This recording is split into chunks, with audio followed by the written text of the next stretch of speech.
je ne mourrai pas. Quand Jésus dit je ne mourrai pas, il n'est pas en train de parler du corps. Le corps, un autre corps va nous être donné.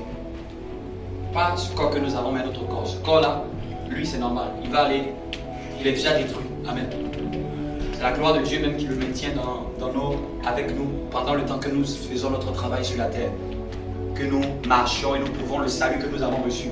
Que nous prouvions le salut que nous avons reçu. Que nous entretenons le salut que nous avons reçu. Et que nous travaillons avec le salut qu'il nous a donné.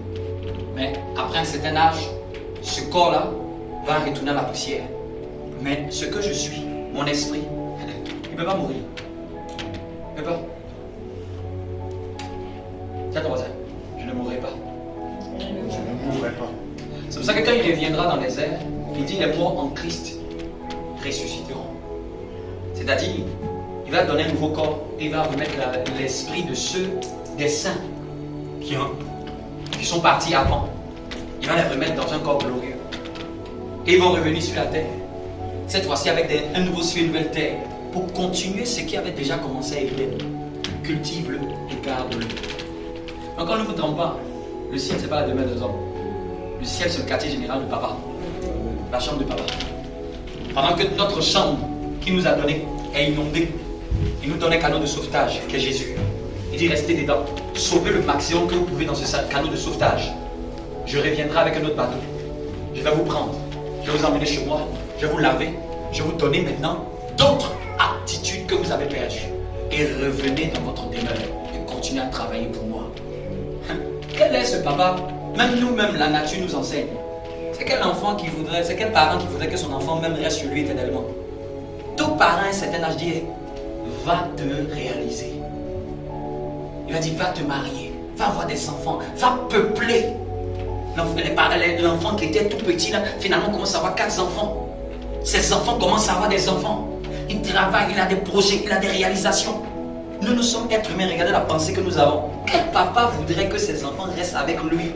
Mais ça ne veut pas dire que quand ses enfants sont dans une autre ville, qu'ils ne passent pas le coup de fil, qu'ils n'entretiennent pas, qu'ils ne reviennent pas. Amen. C'est ça notre relation avec Dieu. Dieu est notre Père. Le ciel est son demeure. Sa demeure. Le ciel est sa demeure. Mais la terre, c'est aux hommes qui a été donné la terre. C'est juste que la terre est corrompue. Et Dieu doit sauver le maximum de ses enfants en vue de réparer la terre et de nous redonner le jouet qui est gâté. Nous sommes dans un système où c'est comme un jouet que tu avais donné à l'enfant, le jouet s'est cassé et tu as juste pris un fil pour attacher. En attendant de le remplacer, tu dis joue avec ça avec tes amis. Vous voyez un peu, je vous donne plusieurs facettes de comprendre l'évangile. Joue avec ça en attendant, mais en réalité ce n'est même pas le véritable jouet. Je vais le remplacer la pièce. Amen.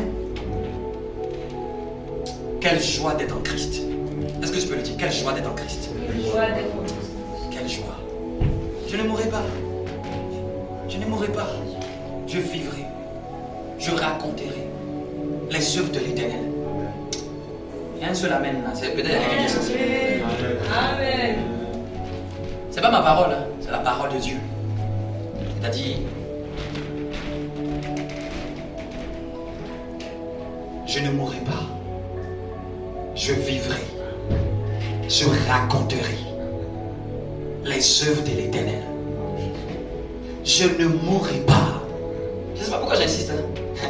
Tu dois me suivre. Je ne mourrai pas. Je ne mourrai pas. Je vivrai. Je vivrai. Je raconterai. Je raconterai. Je vais expliquer les œuvres que l'Éternel a fait dans ma vie. Ce que l'Éternel a fait dans la vie. Je ne peux pas mourir. Je ne peux pas Je ne peux pas mourir. On ne peut pas m'achever. Inarrêtable je suis. Indétrônable je suis. Indétrônable je suis. Ton silence me dérange. Indétrônable je suis. Peut-être c'est au fond là-bas, j'aime bien et eux ils répondent bien. Indétrônable je suis. Indétrônable je suis. Fort dans les combats. Fort dans les combats. Puissant guerrier. Puissant guerrier. Puissant guerrier. Puissant guerrier. Je marche dans la victoire. Je marche dans la victoire. rien ne peut m'atteindre. Rien ne peut m'atteindre. Ah, les gens du fond, je vous aime. Je dis rien ne peut m'atteindre. Rien ne peut m'atteindre. Rien ne peut m'atteindre. Rien ne peut m'atteindre. Rien ne peut m'atteindre. Rien ne peut m'atteindre. Si Dieu est pour moi, Si Dieu est pour moi, qui sera contre moi? qui sera contre moi? Ce qui est en moi Ce qui est en moi est plus grand que ce qui est dans le monde. est plus grand que ce qui est dans le monde. Souvent, arrête de prier et puis tu pries avec toutes tes prières, tes inquiétudes. Parle la parole de Dieu pendant des heures. Ce qui est en moi est plus fort que ce qui est dans le monde. Amen. Je suis en Christ. Je suis une nouvelle création. Les choses anciennes sont passées. Voici, toute chose est devenue nouvelle. Amen. Nous faisons donc office de fonctionnaires pour Dieu, d'ambassadeurs pour Christ, comme si Christ exhortait par nous. Cette parole-là était la véritable lumière qui, en venant dans le monde, éclaire tout homme. Elle est venue dans le monde et le monde ne l'a pas reçue. Elle est venue sur les siens et les siens ne l'ont point reçue. Mais dans Jean 1,12, on dit à tous ceux qui l'ont reçu, à ceux qui ont cru en son nom, cette parole qui est la lumière, elle a donné le pouvoir, elle a donné la capacité, elle a donné l'onction, elle a donné une puissance pour faire de nous des youos de Dieu, des fils de Dieu. Tellement précis qu'il dit lesquels sont nés, non de la volonté de ton père, non de la volonté de ta mère, non du sang, mais sont nés de Dieu. Sont nés de Dieu. Nous sommes scellés du Saint-Esprit. Je suis béni de toutes sortes de bénédictions spirituelles.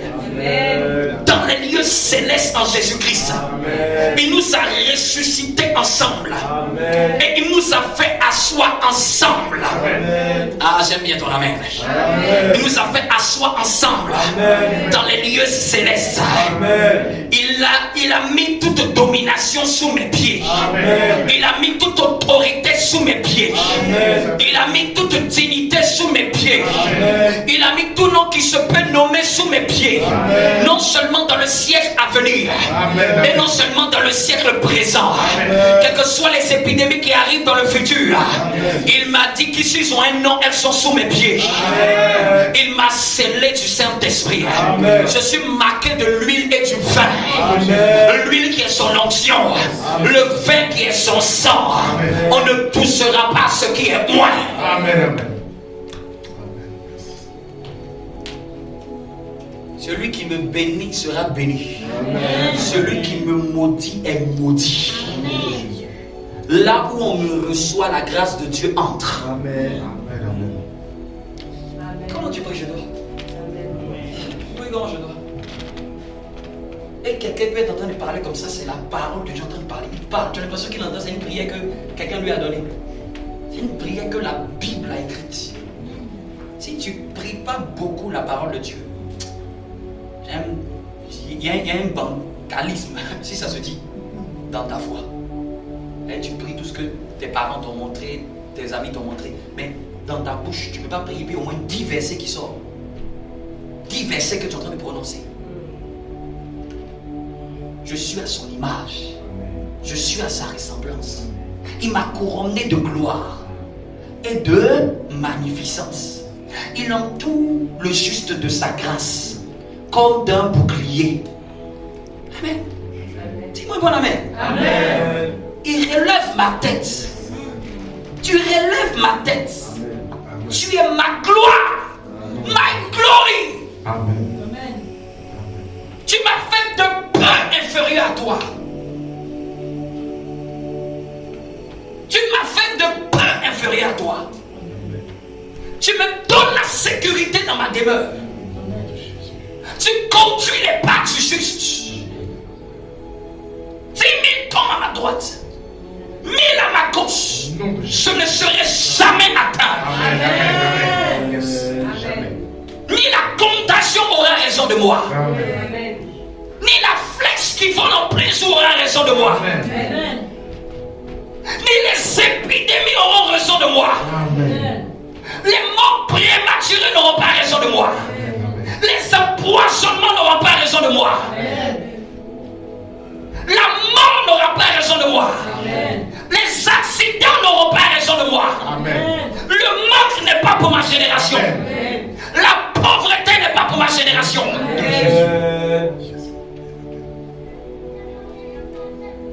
Je suis le reflet de sa gloire. Amen. Je suis un fils de Dieu. Chef-d'œuvre de Dieu. Taillé à son image. Tel il est, tel je suis. Alléluia.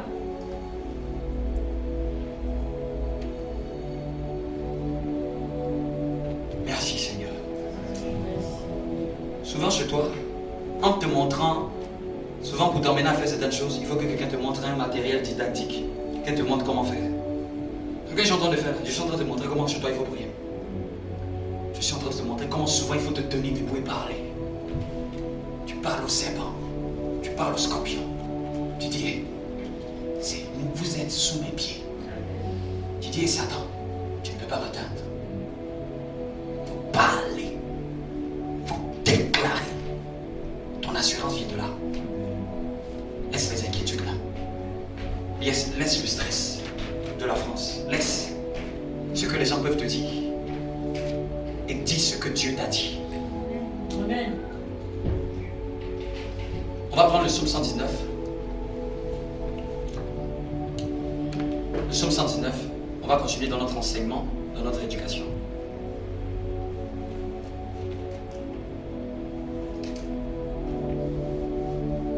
On quitte du prophétisme de la parole pour aller maintenant dans l'enseignement de la sagesse de la parole. Psaume 119. Ou bien même, avant Psaume 119, c'est là que tu pourras prendre, les autres pouvaient rester sur Psaume 119. Enfin, c'est là qu'on va prendre 2 Rois chapitre 1. Non, c'est 1 Roi chapitre 2, pardon. 1 Roi chapitre 2. C'est un texte que nous avons pris dimanche dernier. Donc, pour comprendre notre série, nous sommes en train de parler, cette grande série à thématique, les lois divines. Comprendre les lois divines. Dis avec moi, comprendre les lois divines. Comprendre les lois divines. Et dans cette série, je suis en train d'introduire, parce que depuis au 3e épisode, je suis en train d'introduire sur les éléments qu'on retrouve dans la Bible. Je préfère dire Bible que de dire la parole de Dieu. Amen. Parce que je dis au premier épisode que la parole de Dieu n'est pas forcément la Bible. Amen. La parole de Dieu, c'est la parole qui appartient à Dieu. La Bible, c'est un condensé de beaucoup de choses. Il y a la parole des gens qui n'ont pas marché avec Dieu à l'intérieur. Donc je ne peux pas dire que ce qu'ils ont dit là, c'est la parole de Dieu. Vous me comprenez? C'est souvent par abus de langage, on peut être toléré, mais quand tu vas voir avec quelqu'un qui est un érudit, il va te dire non, la Bible n'est pas la parole de Dieu. Ça, c'est quelqu'un qui est un enfant de le Seigneur qui dit ah bon, la Bible n'est pas la parole de Dieu. Mais il y a des choses qui sont dedans que ce n'est pas Dieu qui a dit, c'est les mauvais comportements des gens qui sont à l'intérieur. Donc la Bible, c'est un ensemble, c'est un recueil des livres, des témoignages de ceux qui ont marché avec Dieu. Et c'est à l'intérieur que se trouve la parole de Dieu. Vous me comprenez? C'est à l'intérieur que se trouve la parole de Dieu. Et on avait commencé à ouvrir la brèche sur les éléments qu'on retrouve dans la Bible pour aider à appréhender la Bible de manière plus simple. Parce que tu peux avoir la Bible et ne pas comprendre comment l'appréhender, comment l'étudier, sous quel regard. Il y a des hommes qui ont fini de lire toute la Bible. Souvent quand tu dis ah oui, j'ai déjà un jour je parlais avec une personne, la personne me dit ah oui, parce que j'ai déjà lu la Bible peut-être au moins 3 fois.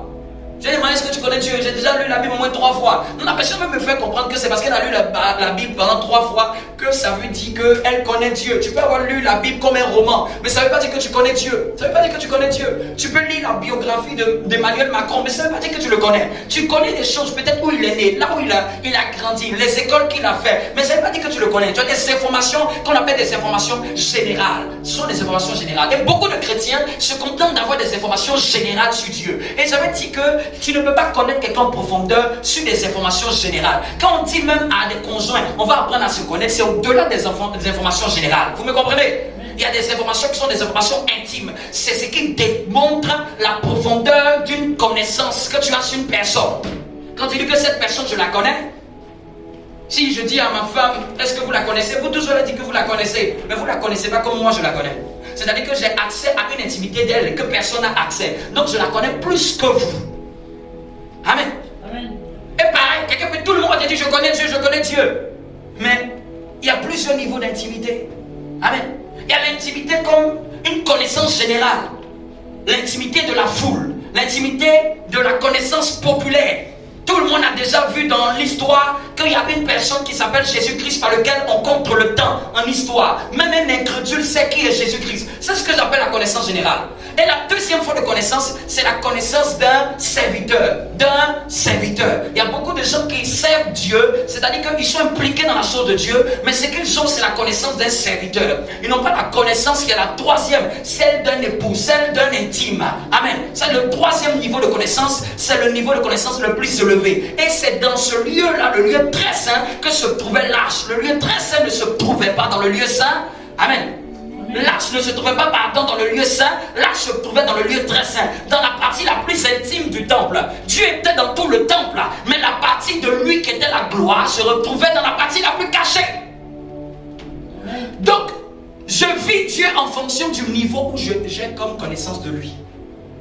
Je vis Dieu par rapport à la révélation que j'ai de lui.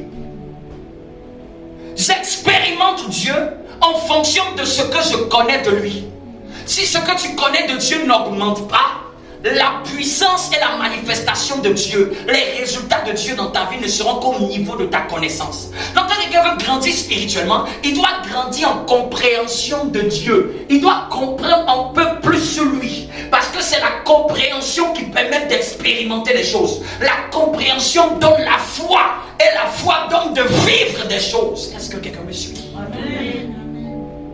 Quelqu'un me suit? Amen. Le genre de connaissance que tu as démontre le genre de magnificence de Dieu qui descend sur toi. Le genre d'expérience de Dieu qui vient sur toi. Le genre de connaissance détermine le genre de fréquentation que tu auras avec Dieu.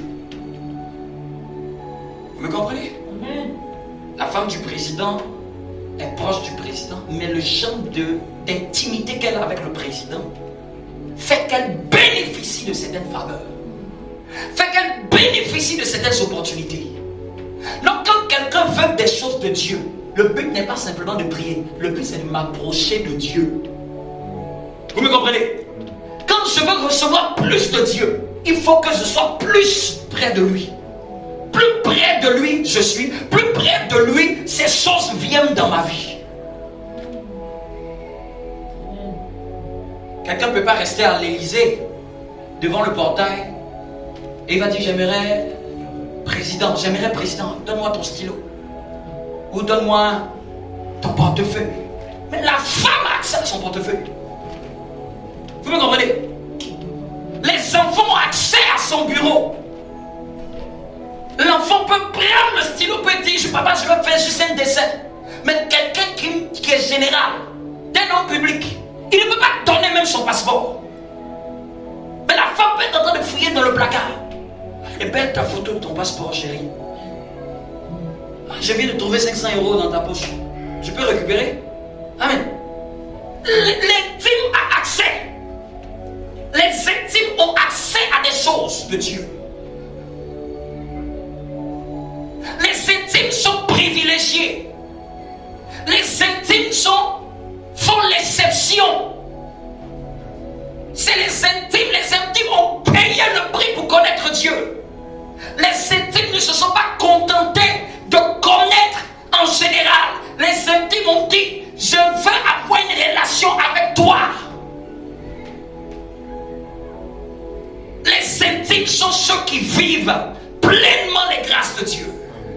Amen. Dieu ne fait pas de favoritisme. Mais en fonction de ma foi, c'est moi qui détermine le genre d'action de Dieu dans ma vie. C'est moi qui détermine comment Dieu va être avec moi. Dieu ne favorise personne dans la maison de Dieu. Dieu ne favorise pas un frère plus qu'une soeur. Dieu est un Dieu juste et équitable.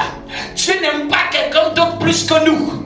Mais en fonction de notre relation, ça peut faire en sorte que tu vas penser que Dieu aime quelqu'un d'autre plus que toi. C'est parce que la personne aime. Au fait, le contraire, c'est quoi? C'est parce que la personne aime Dieu plus que toi. C'est ça. Ce n'est pas que Dieu aime la personne que toi. Mais c'est la personne qui aime Dieu plus que toi. Vous me comprenez?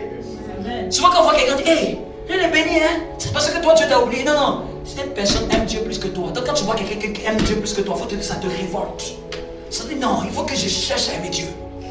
Parce que c'est ce genre d'amour qu'il a avec Dieu qui lui a donné accès à ce genre de privilège. Ce Dieu, je vous ai dit, tout est déjà servi. À chaque niveau de l'escalier, il y a déjà des choses. Là où tu arrives, là où certaines choses te sont accessibles. Quand vous entrez chez quelqu'un, est-ce qu'il vous donne accès à sa chambre intime? Non, non, non. C'est pas parce qu'il vous a fait rentrer dans son salon que vous avez le droit à rentrer dans sa chambre à coucher. Ça serait trouvé impoli. Mais laissez-moi vous dire, est-ce qu'il n'y a pas des gens qui laissent rentrer dans sa chambre intime? C'est-à-dire qu'il y a un genre de relation qu'il a avec cette personne que vous n'avez pas avec lui. Oui. Tu vas faire tout. Vous allez parler, vous allez causer. Tu vas avoir la chambre intime là, fermée à clé. Même quand il va te dire, attention, attention, c'est à droite. Va aux toilettes, c'est à droite. Non, non, c'est pas la bonne, là-bas, non. Même quand tu vas vouloir te tromper, non, non, non, non, non, non. Il ne veut même pas que tu y rentres. Même si tu es proche de lui, vous allez causer dans le salon, vous allez bavarder, vous allez rigoler, vous allez regarder une série télé. Mais il ne va jamais te dire, viens, je vais te faire voir quelque chose dedans. Non, non, non, non. C'est-à-dire que même nous-mêmes, nous savons que s'il y a des particuliers qui ont accès là-bas, ça dépend du genre de relation qui nous lie. Vous me comprenez? Et il y a des gens là-même là, quand ils viennent sonner, tu regardes dans l'œil de bœuf là, et puis tu demandes, c'est qui? Il dit, il veut te donner un colis, tu regardes sa tête, tu n'ouvres pas. Vous me comprenez? Non, il y a des gens comme ça, ça s'en copie même. C'est-à-dire que ils arrivent, ils peuvent passer à côté des choses de Dieu. Et ça reste au dehors. Donne le courrier, c'est au dehors. Vous me comprenez? Tu fais la transaction au dehors. Il n'entre même pas dans le salon et souvent il demande, est-ce que je peux entrer? Est-ce que je peux enlever mes chaussures? Parce que c'est un étranger. Il n'a pas l'habitude de venir chez toi. Donc souvent tu restes devant la porte. C'est une manière de dire que je ne veux pas que tu rentres. Vous n'avez jamais fait ça dans les appartements. Vous restez devant la porte. C'est une manière de ne pas permettre que la personne entre. Vous fermez même la porte derrière pour ne pas qu'il voit même votre salon. Parce que pour vous c'est un étranger. Il y a des hommes qui sont étrangers avec Dieu. La relation avec Dieu reste devant la porte. Les transactions restent devant la porte. L'échange de paroles reste devant la porte. Premier niveau devant la porte, deuxième niveau dans le salon, et troisième niveau intime. L'intime, il a accès à tout dans la maison. L'intime peut ouvrir le frigo et puis il boit de l'eau, il dépose, il ferme. Mais l'étranger, est-ce que je peux boire de l'eau, s'il te plaît? Est-ce que tu as de l'eau, s'il te plaît? C'est que c'est pas chez lui. Il y a un certain moment quand tu fréquentes quelqu'un et la personne commence à dire, fais comme chez toi. Si Dieu t'a pas dit fais comme chez toi, tu vas avoir l'impression que Dieu ne veut pas te donner des choses. C'est votre genre de proximité qui détermine, qui doit te dire, fais comme chez toi. Il y a des gens, quand ils pensent seulement à quelque chose, c'est comme si Dieu agit en même temps. Ils n'ont pas prié, ils ont seulement pensé à voir. Leurs pensées sont des prières. Mais tu vois, il y a des gens, au nom de Jésus, au nom de Jésus, c'est-à-dire que le temps demandé permission avant que Dieu dise. C'est qui est en train de faire du bruit depuis 3 semaines là? C'est un frère X. Ah, Gabriel demande à Dieu. Depuis, il est en train de demander l'accès à une grâce du magasin. Dieu demande, c'est qui ça? C'est qui? Gabriel dit non, c'est un gars, il va souvent dans telle église. Il va souvent, il va pas trop. Il me demande, est-ce qu'il suit ce qu'on enseigne là-bas? Mais je le vois depuis tout son temps. Mais demande, est-ce qu'il enseigne? Il vient de qui? Souvent Dieu a miséricorde, donne-lui, mais dis-lui, s'il ne travaille pas sa relation avec moi, là, ce sera la dernière fois. Et tu as été exaucé, tu crois que la relation a changé. Et tu restes la même méthode, la même année. Tu vois que ça ne marche plus. Amen. Mais quand quelqu'un est comme celui, il arrive, tu as compris qu'aujourd'hui, il ouvre le casserole, il commence à prendre la gueule. Tu as mangé quoi aujourd'hui? C'est bon, hein, ce que tu as mangé? Il ne peut pas te demander. C'est celui aussi. Aujourd'hui, tu as fait le coup, c'est vraiment. Le pot de yaourt, il me plaît. Hein. Ce qui te plaît, c'est pour toi en même temps. Amen. Et puis l'autre te dit, mais je pense à toi-même, je l'ai pris 4. C'est ça que tu allais venir. J'en ai pris plusieurs. Je sais, il y a les enfants. Je sais que je t'ai compté dedans, t'inquiète pas que je vais marcher. Quand tu es proche de quelqu'un, tu dis tu veux marcher. Tu veux pas quelque chose? Tu veux pas quelque chose? Il y a une zone de relation à dire devant, tu veux pas quelque chose? Yes. Dieu se promène dans son palais. Attends, tu veux pas ça aussi? Tu veux que je fasse 2 exemplaires pour toi? C'est demande à Gabriel de te donner. Tu n'as même pas demandé, mais c'est lui qui se soucie de te donner. Bien aimé, il y a un temps où tu fais plaisir à Dieu. Et Dieu même, il réfléchit sur lui. Comment on va faire pour te faire plaisir? Comment on va faire pour récompenser cette soeur? Comment on va faire pour récompenser ce frère? Ce frère-là fait plaisir à Dieu. Ce frère-là, sa manière de marcher. Cette soeur-là, sa manière de marcher. Sa manière de vivre. Sa manière de se consacrer. Sa manière de se donner à Dieu. Son espérance. Elle espère contre toute espérance. On a lapidé croix. On a insulté croix. On a méprisé croix. C'est Dieu, mais elle croit. Dieu dit à Gabriel. Dieu dit à Michael. Comment va-t-on faire pour la récompenser? Amen. Je prie que Dieu se pose ce genre de questions dans ce sujet.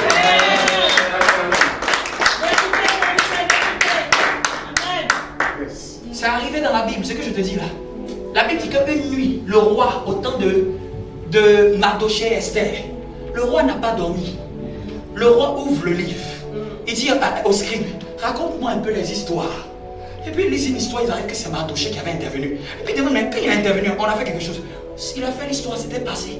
Mais le roi, Dieu a provoqué une insomnie. Que Dieu provoque une insomnie. Amen. À quelqu'un qui doit te faire du bien. À quelqu'un qui doit se souvenir qu'il y a quelque chose dont tu dois mériter. Il y a des genres de choses là. Ces genres de choses, un chrétien doit le vivre. Parce que ça sort de l'extérieur, de l'ordinaire. Je vais donner un témoignage. Un homme. L'homme de Dieu rendait témoignage que je suis assis quand j'ai dit wow. Il dit où tu portes tes témoignages? Il dit ça, c'est ça le niveau des enfants de Dieu. C'est que même le païen demande, mais toi tu sors d'où? Il dit que la personne lui dit que pasteur, qu'est-ce que 100 000 euros peut faire dans ton église? Il dit, ça peut faire beaucoup de choses. Est-ce que ça suffit? C'est quelqu'un qui demande ça. Et la personne fait le virement. Il faut le virement. Dit gloire à Dieu. La personne appelle le lendemain. La personne en pleure. Pasteur, je suis désolé. Vraiment, je n'ai pas fait tout ce que Dieu voulait me dire de faire. En fait, c'est 2 fois la somme que je devais donner. Hey! C'est-à-dire qu'il n'a même pas. C'est moi qui j'ai demandé que la personne me dit qu'en fait, c'est que j'ai donné. Je vais donner ça le double le lendemain. Je prie que tu vives des miracles qui vont sortir de l'ordinaire. Amen. Sortir de l'ordinaire. Sortir de l'ordinaire. Dieu me provoque les choses pour toi. J'entendais le pasteur Mohamed Sanogo qui est en train de relater un témoignage dans un des programmes qui fait les nuits. Il dit qu'il y a une personne qui avait un problème de séjour. La personne est dans un autre pays en Europe. La personne n'est même pas avec eux à l'église, mais se connecte pour prier. Et la personne dit que, pasteur, quand on m'a pris avec la police, on était plusieurs. J'ai vu un homme qui était un policier, qui était avec nous. Et puis cet homme-là dit, tu es chrétien? Et puis j'ai dit, oui. Et puis il dit, t'inquiète pas, hein. Ça là c'est vraiment un système satanique contre vous. Et puis ils ont été convoqués à la justice pour siéger, pour statuer sur leur problème administratif afin de savoir que toi, OQTF, obligation de quitter le territoire français. Ça c'est seuls les étrangers qui connaissent ça. T'es pas étranger, tu ne peux pas connaître OQTF dans ta vie. Elle arrive à la cour, elle trouve le même policier. Qu'elle dit t'inquiète pas. Qu'elle dit t'inquiète pas. Et puis la juge a commencé à venir. La juge a commencé à parler. La juge a statué. Ils ont donné OQTF à tout le monde, sauf elle.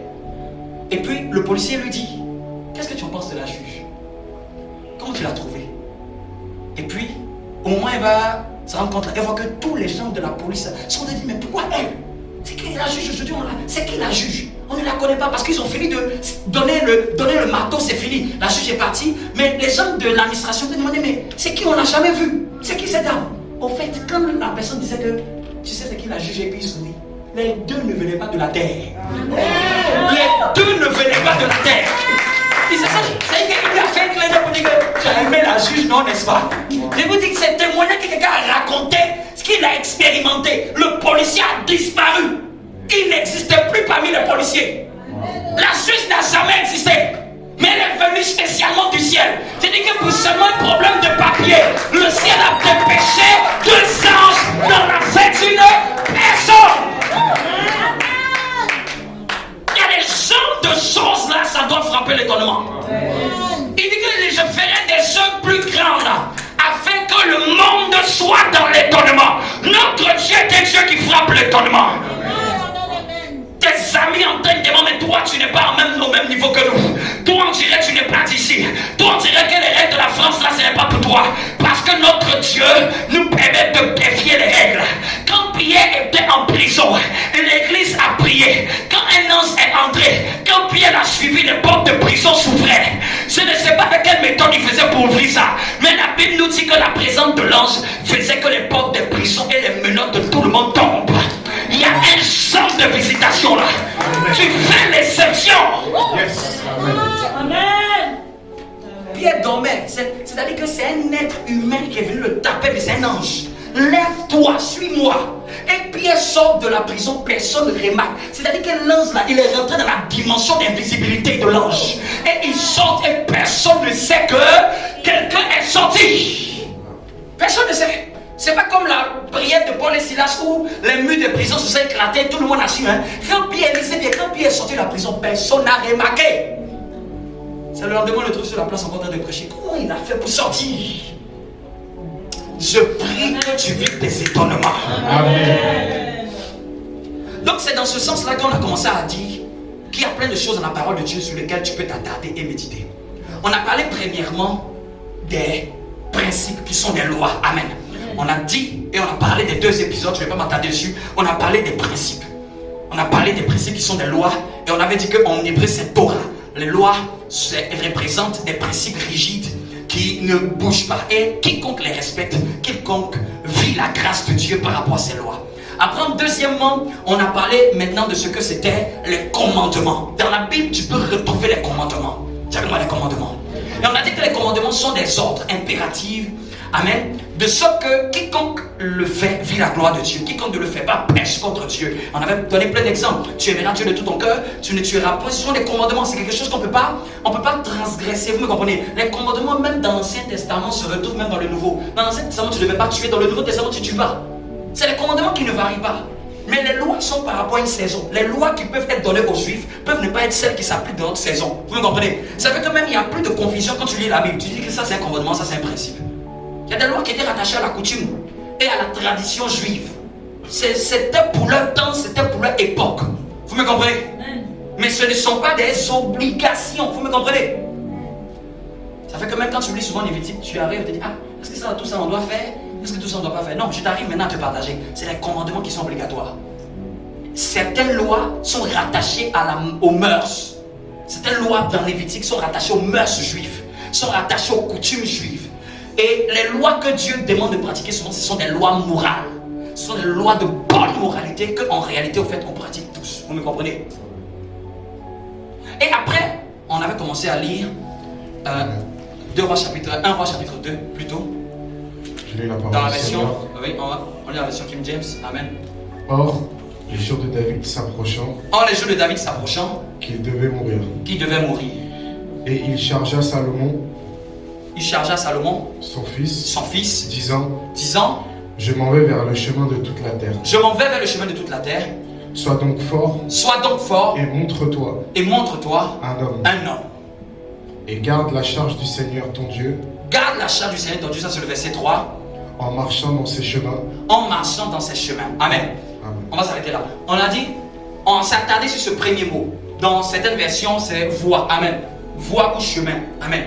Chemin ou voie, vous allez voir, chaque fois que vous voulez parler de voie ou de chemin, c'est direct. Amen. Et on avait dit, qu'est-ce que c'était les voies? Les voies, c'est le protocole. De manière plus simple, les voies, c'est le protocole de Dieu.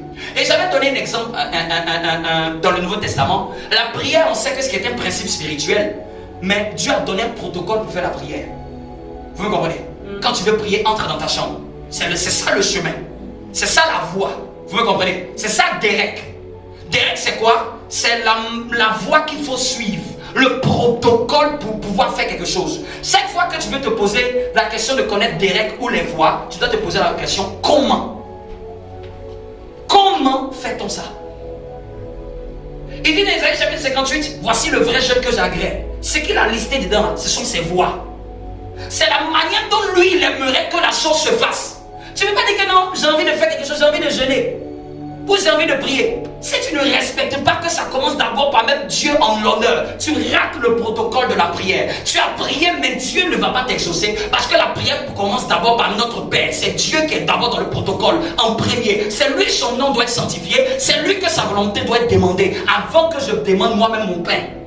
Ouais. Vous me comprenez? C'est ça les voies. Les voies, c'est le chemin, le protocole, le comment on fait cette chose. Comment on le fait? Tu peux sentir dans ton cœur de faire quelque chose, mais tu peux étudier dans la Bible la manière dont Dieu voudrait que cette chose se fasse. Donc il y a beaucoup de gens qui peuvent savoir des choses, mais ils ne connaissent pas le protocole derrière cette chose.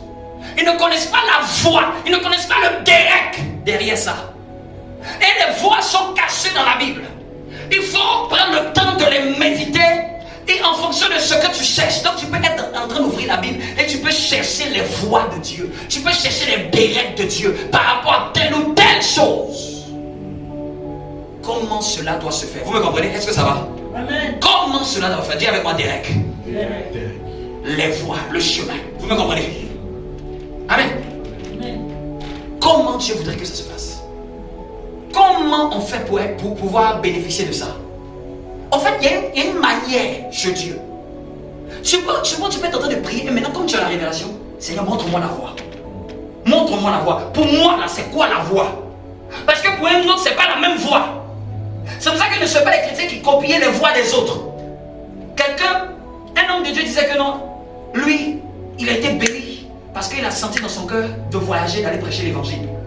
Quand il raconte souvent à ses amis disent, waouh, toi tu es béni. Il y a un autre qui a dit aussi, c'est que j'ai fait pareil, c'est que c'est comme ça que Dieu bénit. Il a fait la même chose. Il s'est retrouvé ruiné, endetté parce que tous les prix des billets d'avion, ruiné. Il dit, mais j'ai fait la même chose que tu as fait. Et le gars lui demande, est-ce que c'était la voie que Dieu voulait pour toi? Vous me comprenez? La voie. Et souvent tu peux aller en prière et chercher à comprendre. Révèle-moi ta voie par rapport à telle chose. Souvent ce n'est pas parce que Dieu n'a pas voulu faire, mais c'est parce qu'il y a une manière pour entrer et bénéficier de cette chose. Est-ce que quelqu'un me suit? Je vous donne des mots techniques forts dans la Bible. Révèle-moi tes voies. Il y a David qui a plus parlé de ces choses. Enseigne-moi tes voies. Révèle-moi tes voies. Donne-moi de garder tes voies. David faisait beaucoup d'analogies avec ces choses. Parce que David comprenait qu'il y a une manière que Dieu doit m'enseigner. Et on avait dit même que Dieu a révélé ses œuvres aux enfants d'Israël. Mais à Moïse, ce n'est pas ses œuvres qu'il a révélées. Ce n'est pas ses œuvres. À Moïse lui a montré la manière d'avoir accès à lui. Quand tu lis, je lis Moïse, je vois qu'à chaque fois, voici quelque chose qui m'enseigne. Chaque fois que Dieu doit donner beaucoup d'informations, Dieu t'emmène en retraite. Moïse, Dieu lui parle. Mais chaque fois qu'il voulait faire les 10 commandements, il dit viens. Quand il voulait faire le tabernacle, il dit viens. Donc ça m'a enseigné. Chaque fois que Dieu a beaucoup à te dire, tu dois t'isoler. Il y a ta vie chrétienne quotidienne, mais chaque fois que Dieu veut te donner beaucoup plus de détails, au fait ça va te demander un temps de consécration un peu particulier. Ça, si on t'a jamais enseigné, tu vas même pas comprendre pourquoi souvent les gens prennent 3 jours. Tu vas même pas comprendre pourquoi quelqu'un se met à faire une semaine de jeûne. C'est parce que dans cette période-là, il y a des instructions qui doivent venir. Il y a une révélation particulière. Souvent les gens jeûnent seulement que pour savoir aller tuer Satan. Non. Je peux être en train de jeûner parce que je suis dans un temps, je veux comprendre quelque chose. Et dans ce temps-là, comme je me suis consacré dans la prière, dans le jeûne, c'est cette chose-là que Dieu va m'enseigner. Parce que Dieu parle, mais il ne parle pas quand il n'est pas concentré. Donc souvent le fait de jeûner pendant des jours, on te dit prends 3 jours de jeûne, prends 7 jours de jeûne, tu sens dans ton cœur de prendre un temps de prière. Souvent ce n'est pas forcément un jeûne, mais tu sens que de commencer à faire un temps de prière toute la nuit. Au fait c'est pour télécharger quelque chose. C'est pour télécharger. Il y a des informations qui se téléchargent. Les voix souvent se révèlent à toi. Et puis là, tu te dis, ma fille, mon fils, ou tu le vois dans un songe, dans une vision. Mais parce que tu as questionné Dieu à ce sujet. Il n'y a pas quelqu'un qui se concentre pour questionner Dieu au sujet d'une voix et que Dieu ne l'instruit pas sur quelque chose. Dans la semaine, là. Quelqu'un me comprend? Que Dieu te révèle les manières. Que Dieu te révèle les manières. Donc il ne faut pas rester là comme ça et puis tu vas croire que dans ta distraction, tu vas venir toujours demander, Seigneur on fait quoi? Seigneur on fait quoi? Quand tu fais quelque chose, il faut montrer à Dieu que tu es sérieux. tu as une question à demander à Dieu, et c'est quelque chose d'important, entre dans un temps de prière. C'est une manière d'approcher Dieu et de dire que l'affaire est sérieuse. Au suivant, après les voix. Après les voix. Verset 3. Verset 3, 1 Roi chapitre 2, oui. Et garde la charge du Seigneur ton Dieu. Garde la charge du Seigneur ton Dieu. En marchant dans ses chemins. En marchant dans ses chemins, chemin c'est voie, c'est des règles, oui. En gardant ses statuts. Amen. On va s'arrêter là. Donc, David dit, en marchant dans ses chemins. Et puis maintenant il dit, quand c'est le chemin, il dit en marchant dans ses chemins. Quand c'est les statuts, il dit quoi? Donc le chemin, on marche, c'est un protocole que je dois suivre. Mais les statuts, ça se garde. C'est quoi les statuts? Dis avec moi, c'est quoi les statuts? C'est quoi les statuts? Qu'est-ce que c'est les statuts? Souvent, il y a un verbe qui vient de statut. C'est statuer. Amen. Statuer, c'est quoi l'hébreu de statuer? Pour ne pas t'embrouiller. Mais je veux te dire simplement que statuer, par exemple, tu peux retrouver dans Psaume 119, verset 5, verset 8, verset 12, verset 23, verset 26, verset 33. Tu retrouves à chaque fois David parler de statut. Oui. Ceux qui donnent Psaume 119, verset 5, verset 8, verset 12, verset 23, verset 26, verset 33. Tu vas retrouver David à chaque fois faire une parole, une phrase dans le Psaume 119 avec les statuts. C'est que les statuts sont importants. C'est que les statuts ne sont pas des chemins. Vous me comprenez? La Bible n'est pas en train de se répéter. Il parle à son fils, il donne un conseil. Vous me comprenez? Yes. Les statuts, souvent dans la prononciation, c'est coquet. Psaume 119, oui, Psaume 119, verset 5, oui. Oh, que mes chemins soient dirigés de manière à garder tes statuts. Vous voyez, il dit, oh, que mes chemins, que mes voies soient dirigées de sorte à ce que je garde tes statuts. Donc les statuts, ce sont aussi des règles. Mais quelle est la particularité des règles? C'est les règles de fonctionnement par rapport à quelque chose de précis. Je vais vous donner un exemple dans la Bible. Quand Dieu vient voir la mère de Samson, qu'est-ce qu'il a donné comme règle à faire pour Samson? L'enfant ne doit jamais se raser la tête. Et l'enfant ne doit jamais boire d'alcool. C'est ça les statuts. C'est une règle qui est imposée par rapport à la destinée d'une personne. Les statuts, ce sont ton intérêt de fonctionnement à toi.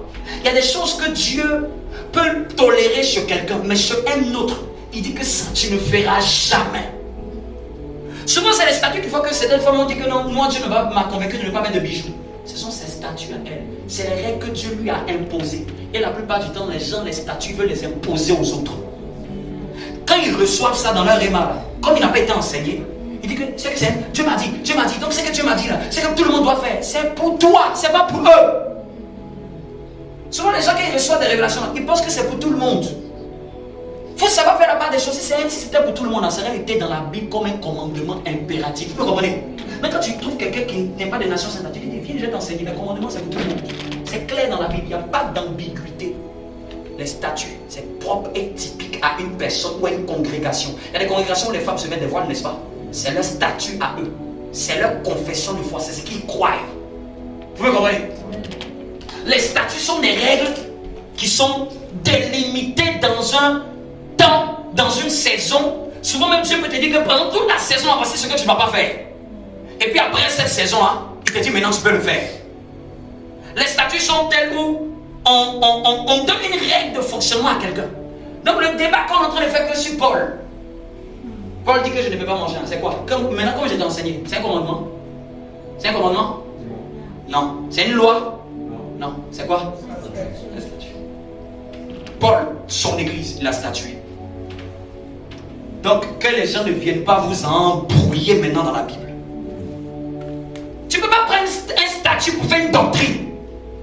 C'est les commandements qui s'imposent à tout le monde. Il dit, moi, Paul, je désire que ce sont ces statuts. D'ailleurs, même quand tu fais une association, on te demande où sont les statuts de l'association.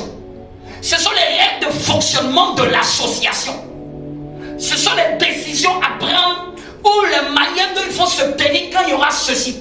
Quand quelqu'un démissionne, qu'est-ce qu'il faudra faire? On va faire l'AG à tel moment. C'est votre règle de fonctionnement. Ce n'est pas la préfecture qui vous l'impose. C'est vous-même qui vous l'imposez pour fonctionner. Si vous voulez faire 7 AG, c'est vous seul. Les autres ne vont pas faire les mêmes choses comme vous. Si vous voulez avoir 4 trésoriers, c'est pour vous seul. Ce sont dans vos statuts. On va même te demander, donne-nous les statuts.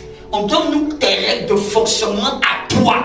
Donne-nous tes principes personnels à toi. Vous là, vous fonctionnez comment? Vous avez un trésorier adjoint, vous avez un trésorier second adjoint. Ok, donne-nous les identités de ces personnes. C'est vous qui avez décidé, ce n'est pas eux. Si tu veux même, tu dis que trésorier, il n'y en a qu'un seul. Ils ne vont pas te chercher querelle. Parce que c'est vous votre statut. Amen. Si vous dites qu'on élit le président sous vote de l'assemblée totale, sous vote de l'assemblée en particulier, c'est vous votre règle. Pour que le jour qu'il y a un problème, on prend que dit les statuts. Les statuts sont des règles, et souvent imposées à une personne, par Dieu. Dieu peut te dire pendant toute cette période-là, consacre-toi et jeûne 3 fois par semaine. Tu dis désobéis à ça, c'est comme si c'est un péché. Mais si quelqu'un tu vas le voir, il mange. Tu dis, mais pourquoi Dieu m'impose ça? Parce que pour toi, c'est ta règle à cette saison.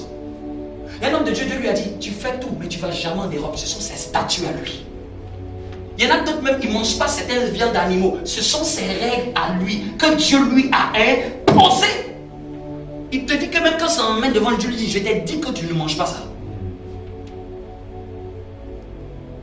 On ne peut pas imposer les statuts à quelqu'un d'autre.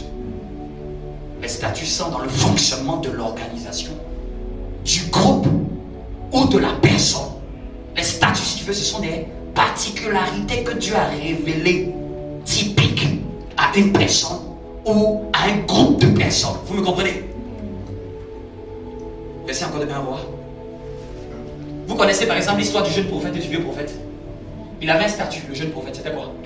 Il avait un statut, c'était quoi? Il ne devait pas manger chez quelqu'un. Il devait retourner par le même chemin. C'est ça? Quand on le salue, il salue personne. Vous savez ce qui s'est passé? Est-ce que toi, quand tu manges chez quelqu'un, tu meurs? Non.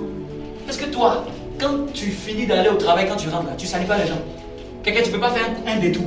Lui, il a fait un détour, il est mort. Depuis quand manger, ça tue quelqu'un? C'est parce que pour lui, là, il y avait une règle imposée par Dieu. Comme il a désobéi, ça le détruit. Il y a des femmes, si elle s'est emmenée à mettre quelque chose d'artificiel sur sa tête, le genre d'esprit qui va la combattre, elle ne va même pas savoir. Parce que peut-être de sa famille, Dieu sait que son niveau spirituel n'est pas capable d'affronter ces genres d'esprit qui exploitent ces choses. Elle va te dire que non, moi maintenant, le rouge à lèvres, ça c'est démoniaque. Elle a mal compris. Vous me comprenez? Parce que Dieu lui a montré que des esprits peuvent utiliser ça. Et c'est ce statut à elle.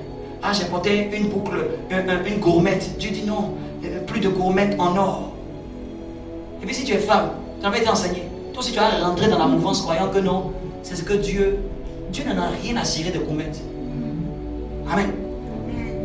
Tout dépend du genre de personne que tu es. Et du genre de ce qui peut t'influencer, que Dieu peut t'interdire ou pas. Vous me comprenez? Il y a des hommes, Dieu va les interdire. Partout où tu passes, on fait une offrande, tu ne prends pas. Dieu a donné des statuts ici. Quand vous irez, si on vous reçoit, vous rentrez. Si on vous donne à manger dans le lieu, mangez. Si on ne vous reçoit pas, sortez. Mais Dieu dit, je ne vous donne ni bourse, ce sont vos statuts à vous. Je ne vous donne rien, allez-y. On continue pour terminer. Dis avec moi les statuts. Maintenant tu comprends les statuts? Hein? Donc quand tu vois c'est quelque chose de typique. Maintenant après les statuts, si tu veux copier les statuts de quelqu'un, c'est toi ta foi. Mais les statuts ne sont pas imposés. C'est imposé à la personne. Amen. Que quelqu'un ne vous laissez pas séduire. Donc tout ce débat qu'il y a autour de l'apôtre Paul, comme quelqu'un pouvait dire notre référence, comme c'est même pas Paul, c'est Jésus-Christ. On parle comme si il y avait 2 fils de l'homme. Et un seul fils de l'homme. Il dit mon frère, ce que Paul a dit c'est vrai. C'est le règle de fonctionnement de son église. Vous me comprenez? C'est tout. Continuons. En gardant ses statuts et ses commandements. Et ses commandements. Commandements, on a déjà expliqué. Commandements. Et ses jugements. Voilà. Il dit en gardant ses commandements et ses jugements. David dit chemin, statut, commandement. Et après, jugement. Je termine avec jugement. Est-ce que tu veux t'expliquer? Jugement en hébreu c'est mishpat. Tu peux le trouver aussi dans le psaume 119, verset 7, 13, 20. Il y a beaucoup comme de versets dans le psaume 119 où David fait référence au jugement, aux sentences. Souvent c'est traduit par sentence, jugement. Mishpat. Dis avec moi, mishpat. Ça c'est plus simple. Une sentence, c'est une décision que Dieu prend par rapport à quelque chose. Je donne un exemple. Souvent un exemple est mieux. Quand il dit je punis l'iniquité des pères jusqu'à la 3e, 4e génération, c'est une sentence. C'est-à-dire qu'il est en train de dire, il ne faut pas oublier ça. Quand il parle, quand il se révèle la première fois à Moïse, comme Dieu commence à expliquer, moi Dieu, je bénis jusqu'à la 1000e génération. Mais concernant mes jugements, je maudis jusqu'à la 3e, 4e. C'est-à-dire que Dieu voudrait que Moïse n'oublie pas. C'est un jugement ça. Quand tu prends Deutéronome 28, Dieu dit, voici les malédictions qui arriveront à ceux qui n'obéiront pas à l'Éternel. Pourquoi la Bible a laissé ça dedans? Pourquoi c'est resté? C'est parce que Dieu ne veut pas aussi que nous soyons un naïf. On garde seulement le côté bénédiction et qu'on oublie ses jugements. Un Dieu dont tu oublies ses jugements, à un moment tu vas faire des bêtises. Un Dieu dont tu ne te rappelles pas de ses jugements, tu risques de faire du n'importe quoi avec ta vie chrétienne. Garder les jugements, c'est de savoir qu'il y a des choses que Dieu a déjà décidé des sentences dessus. L'âme qui pêche, c'est celle qui meurt. Quand tu joues le péché, tu vas mourir. Une mort va t'arriver dans un domaine. Un chrétien est en train de jouer, il sait que c'est un péché. Il joue seulement avec ça. Une année, 2 années, vous savez ce qui va se passer? Il y a quelque chose qui va mourir. Il y a quelque chose que Dieu va enlever la vie dedans. Vous me comprenez?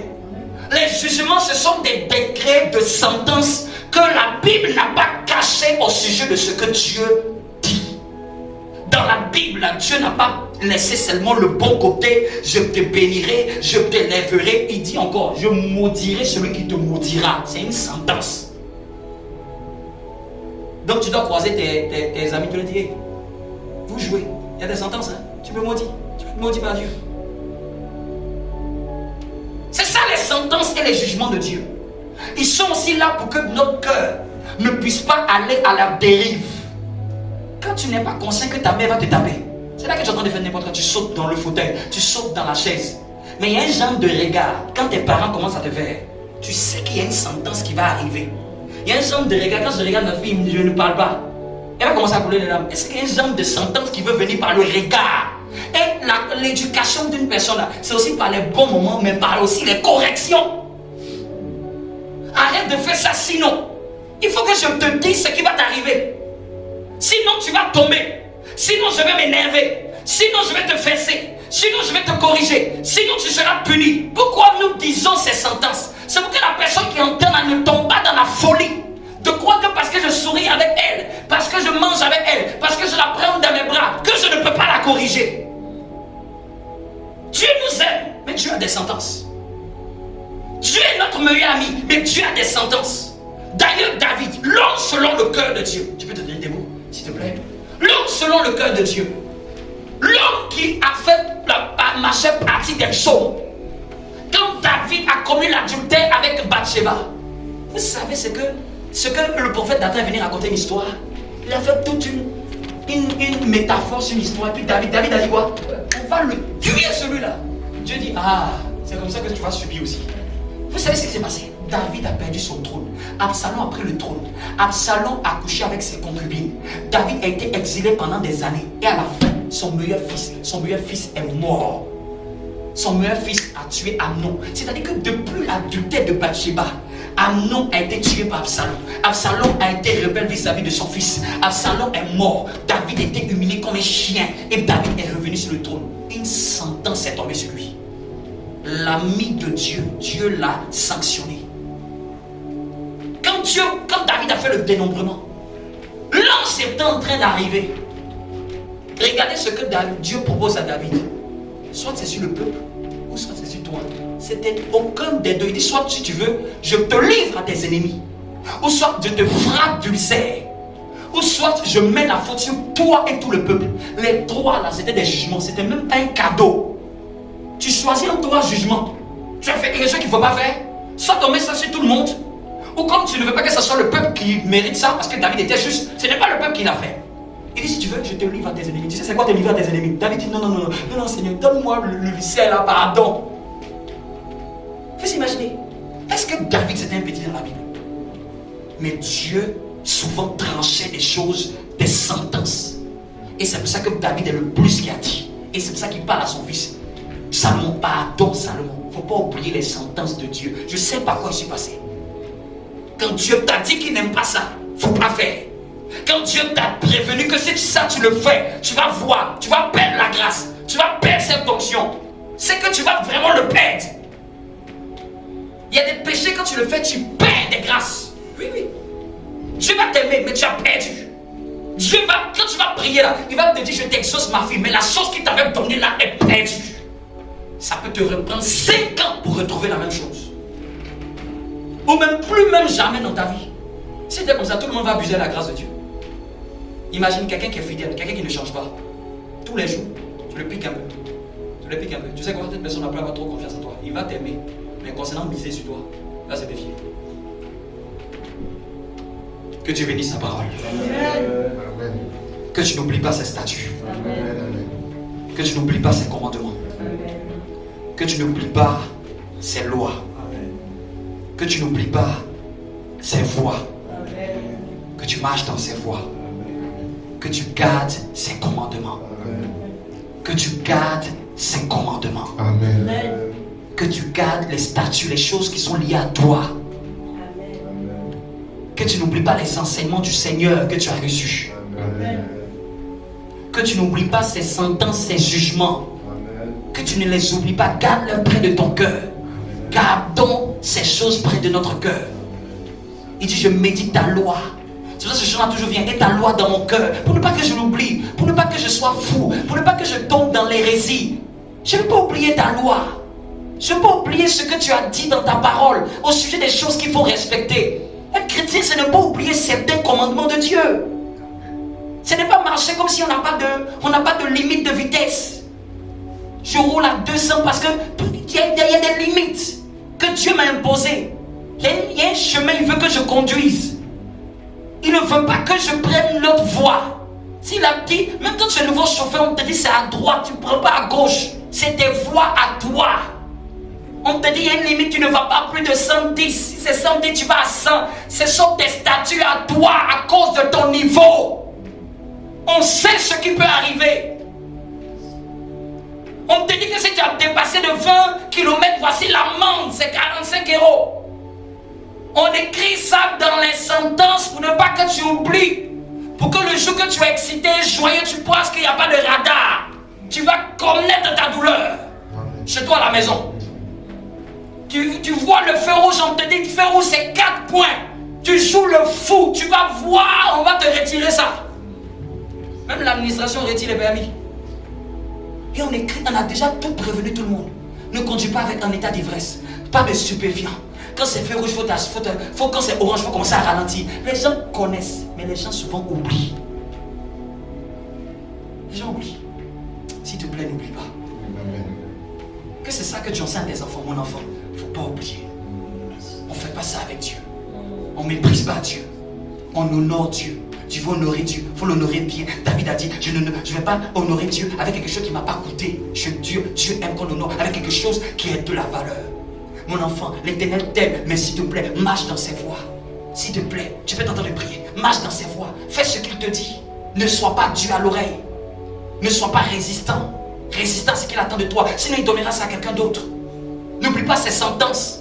Parce que Dieu peut t'aimer et te corriger. Lui-même, il dit qu'il corrige ceux qu'il aime. Ceux qu'il aime, tu es foutu. Si Dieu t'aime, tu es foutu. Oui, je te dis. Si Dieu aime, on te dit que Dieu t'aime, commence à pleurer. Parce que Dieu, tu essayes. Tu vas voir la fessée qu'il va te donner.